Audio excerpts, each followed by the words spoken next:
Each week we'll give you an honest peek into our lives as we share our struggles, our wins, and everything in between. I'm Benedicte, and I'm feeling kind of tired. And I'm Benedikt. Today is November 9th. This is episode 159, and I'm feeling unfocused. But man, what did you do to your voice? Well, for one, I forgot my mic in Oslo. I'm in San Francisco for Jamstack Conf, Jamstack Conf was over yesterday, and they had a little bit of an issue with the acoustics in the venue. So we've all been screaming to each other for 2 days straight. Definitely sounds like a totally new co-host. So welcome. Totally new co-host. Like, this is the whiskey drinking, soul singing Queen Ray coming to you from San Francisco. Yeah. No, but it's been great. And we talked about this. We go to conferences to talk to people. And that was very visible. Like, not many people were watching the sessions, right? Everybody was in the hallways doing the hallway track or in the rest of the venue, screaming at each other. But lots of great people, lots of fun conversation. And I might also be a person who speaks a little loudly. So when the acoustics are bad, I speak even more loud. So it might just be me who's almost lost my voice. But it was a really fun meeting all of the people, so many people I've only met on Twitter, and finally meeting them in person. It's been a really, really good couple of days. But I feel like even maybe we went out for a pre-conference dinner, I guess, on Saturday, because a lot of us had flown in from Europe already. And so I feel like even, maybe Saturday and Sunday was even better than the conference. Of course. Those little dinners and meeting people in the lobby and just, hanging out. So, yeah. Yeah. How did your talk go? I mean, I think it went pretty good. But I, of course, updated my slide on Sunday within the deadline, and they did not change out my slides, so they were wrong. So that was a little, I got a little thrown, and I ended up kind of not introducing Gatsby, because that was I had added a new slide, and I was going to have this whole spiel about, not being employed by them and poking a little bit fun. But then that slide was gone, so I got a little confused. So my talk ended up being pretty short, which I don't think was bad, because they were already running 15 minutes late. So that my talk got a little shorter. That was totally okay. But it's going to be fun. I'm going to do it again in a week and a half, I guess, in London. And then I have my own computer, and my slide will be there, and I can do it again. But I think it went good enough. It was fun. I hadn't lost my voice yet, just almost. But I brought some energy to the stage, like I wanted to. And there was one guy in the audience who was nodding and smiling, and I went up to him afterwards. I was like, "Thank you so much," because there's always nice to have somebody sit there in the middle and be engaged. And I'm really not good at being that kind of audience member, but it looked like he went to all the sessions, and he was sitting there, and he was nodding, even with his computer open, but he was engaged. And I was like, yes, so whenever I was a little unsure, I looked back at this guy and I was like, yes, let's keep on keeping on. They're not all asleep yet. Yeah, they're not all asleep yet. Yes, I gave him some sticker. We brought stickers out for the conference. I had them delivered to the hotel, and they were here. So I've had a lot of fun just handing out stickers. Ola created a Jamstack pirate. The stickers turned out really well. It's so cool, and people loved it because it's a paper collage that we scanned. So it's very different from the other stickers people are handing out, and no logo or anything on it. So I walked around asking people if they wanted to be a Jamstack pirate. So that went over really well. And then Lillian created a Gatsby laptop. So I was handing on a hologram. You can go on Twitter. I took a photo of them. But that was a good conversation starter, because you can walk up to people and be like, "Hey, you want to be a Jamstack pirate?" And people were like, "What?" And then I gave them the sticker, and they were like, "Wow, this is awesome." So that's that was a good tip. Because I forgot the Norwegian chocolate, because the tax-free was closed when I was leaving Oslo. Yeah. I just yesterday bought 6 or 7 packs of Haribo gummy bears and stuff like that for MicroConf next week. So I'm all stocked up on sweets. Also good. Yeah, but what's up with you, or what have you been doing? Well, I've been doing nothing but partying and talking to people. Obviously, as one can hear. Yes. Yeah, so last week has been pretty good. We wrapped up the refactoring of the message composer last week, and it's really nice now. I'm really happy with the code. Leo did the first pass. Basically Monday to Wednesday, and then Thursday morning I spent some time with the code as well and cleaned it up even more. But obviously that was the easy task after he had done like the challenging stuff. But now it's really nice. It's really modular. It's even so modular that the document schema that you provide when you create the editor like controls what features are available in the toolbars and stuff like that.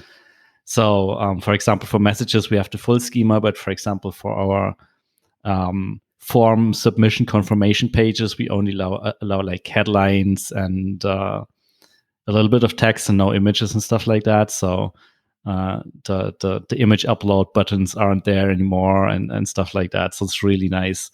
And I'm super happy with how it turns out. So this week we are working a little bit on the visual aspects of the message composer and just basically making it more tight, because over the years we've added a couple additional settings and stuff like that to the broadcast and the campaign messages and stuff like that. So it's a little bit cluttered these days, but Jane came up with a nice compact implementation or a compact design that we're going to implement that just makes better use of the screen real estate and is less cluttered, I guess. So we're implementing it this week as kind of like the last improvement we're going to make to the message composer for now. So exciting to ship this out. We also enabled the editor for everyone, so it's available for everyone who signs up or was a customer. And nothing broke. At least so far, no one complained, except for like little small stuff. But that was easy to fix, so it didn't really cause any major trouble. And that I'm very happy about that. I mean, so all that's the as good as testing it could paid be. off. Yeah, basically. Let's hope it stays that way. Nothing major is hidden, and will only be discovered in a couple of weeks. But so far, so good. Yeah. The other thing this week is a little bit like scattered. Like it feels like, as I said, I feel unfocused because there are like a million different tasks I have to work on. One thing I'm doing this week is doing a little bit of polish on the message topics feature that we built last week, the week before, I think the week before. And we were pretty proud about finishing it within a week. But reality is, of course, there are some design adjustments. So we did them this week. We have to update all the docs because it's it's not a major change, but it affects a couple of parts of the documentation. So we have to change that, add new documentation about the new thing overall, and like small copy tweaks here and there. So we're looking at wrapping this up for good this week and then enabling it for everyone by the end of this week, basically. And then the other thing I'm working on this week is an if this then that integration, which I sounds remember like them. I loved them back in the day. They've been around before Zapier, I think. yeah, they've been around forever, I guess. And they reached out to us, I guess. What they did is like scrape Zapier's directory and just like reach out to everyone who's listed there, because they were basically, hey, we saw you've got a Zapier integration. Why don't you have an integration with us?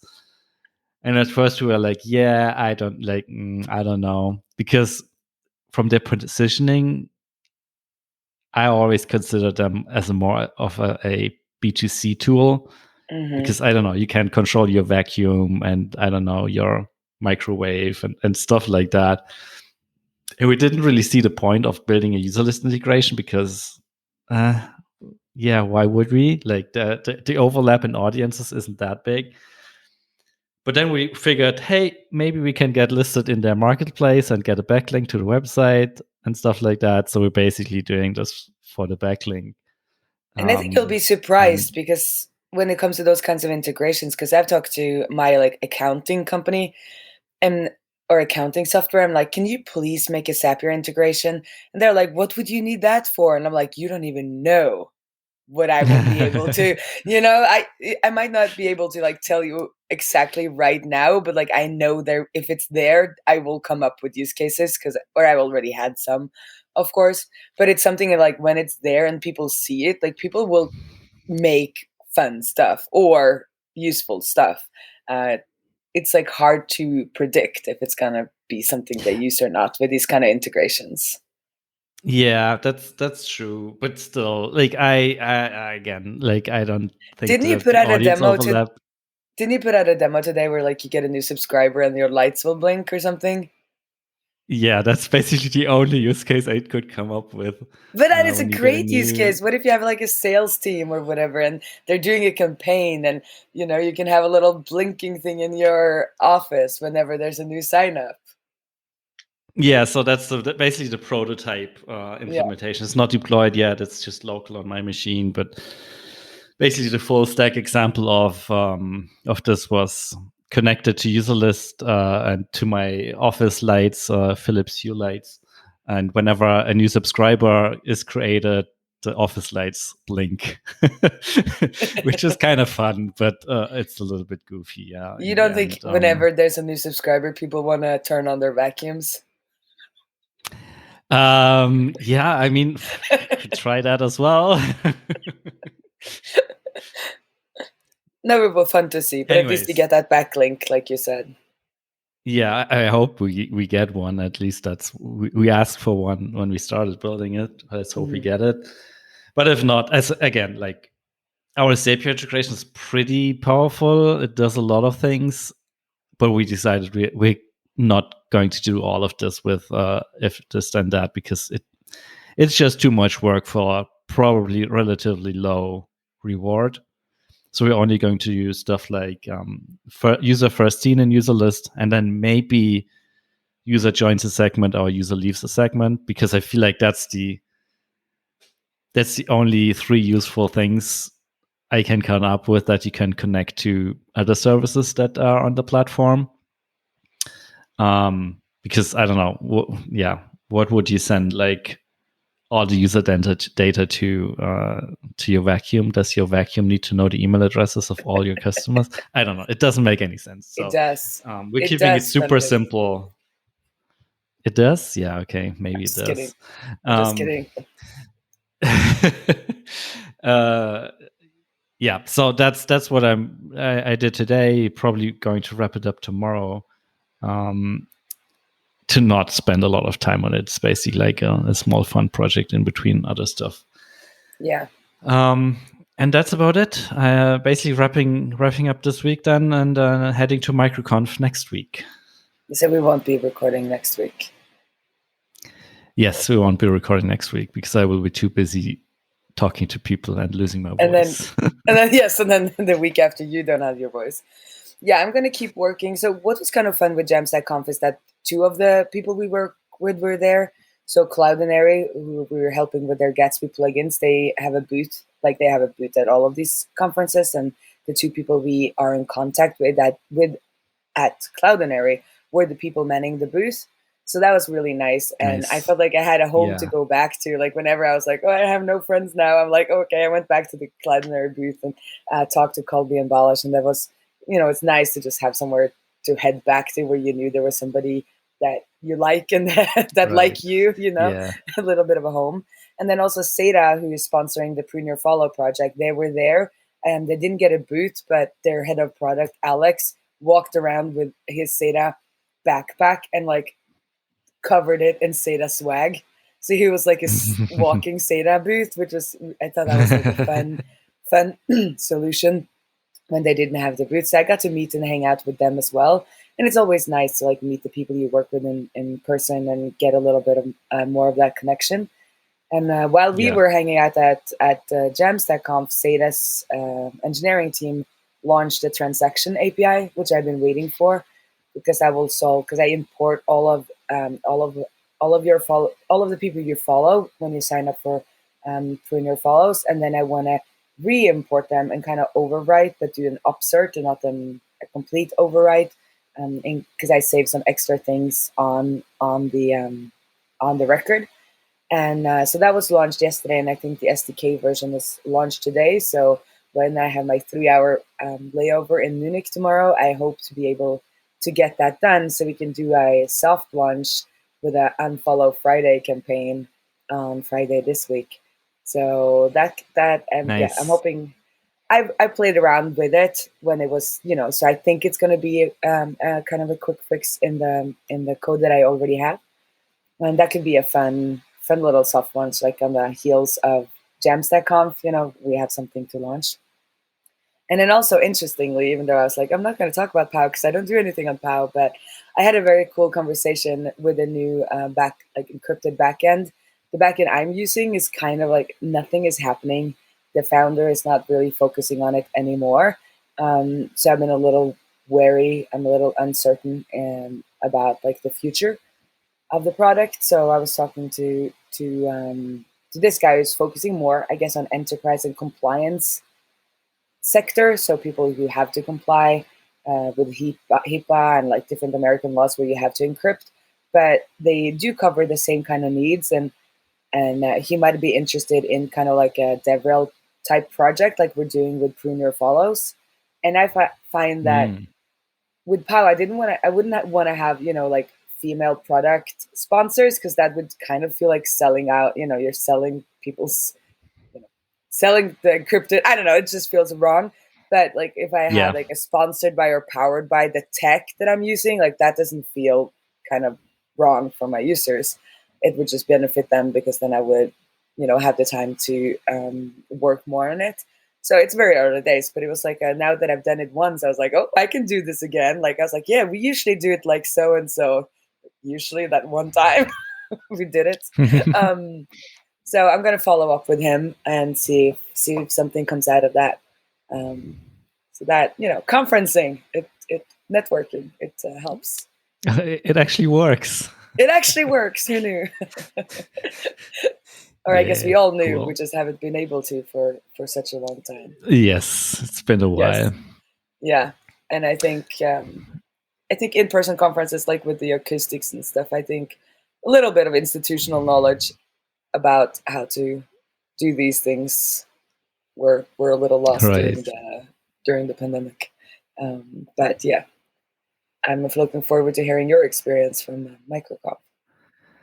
Yeah, I'm looking forward to it as well. It will be my first conference in 3.5 years, something like that. No, actually, exactly 3 years, I guess. 2019 was the last time I was at a conference. So, yeah, looking forward to it, but also kind of nervous because I'm not used to this anymore.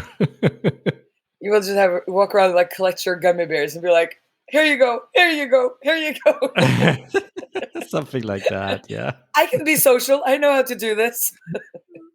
Yeah. Yeah. I don't hate people. I just not used. I'm just not used being around people. Um, yeah. Anyways, what's up for the rest of the week? Are you flying back tomorrow or today, or are you staying So with longer in San time Francisco? zones are hard. So I'm staying. Yeah, I'm leaving tonight, but that doesn't really, translate to anyone listening. And then I end up, because the time zones, I end up like landing at home, like even like a date after, like even in the middle of the night. So it's a little weird. Like I leave Wednesday night and then I arrive Thursday in the middle of the night or something like that. It's yeah, time zone. I'm giving up on time zones. I just look at the calendar thing. But Michelle Hansen from the Slow and Steady not Slow and the Social podcast. She Software Social. Sorry, I am tired. She recommended this time shifter app, so I'm testing that on the way home, where you like put in your flights and it will give you the optimal kind of sleep awake times until you're home to beat jet lag. Nice. So right now it says I should have coffee and light. So I'm going to go out for some coffee and light after this. And then Very I'm having good. lunch with Jeff from Outsera that we interviewed on the show last week or a couple of weeks back, because he's also in San Francisco for another conference. So Awesome. that's Please say yes, hi from me. I will. I think it will be fun. I've talked to him for years also online, so it's all good. It's all good. And then it's back to the grind. Oh no, it's not. It's Yeah, back to well the done. grind for a week, and then there's another conference in London, and then Yes, more fun. yes, And and then then, it's Christmas, and then it's the New Year. basically, And yeah. what have you even done in 2022? 3. I don't The know. year's almost over, that's true. Yeah. But see you around the interwebs and everyone else. Yep. And, See you.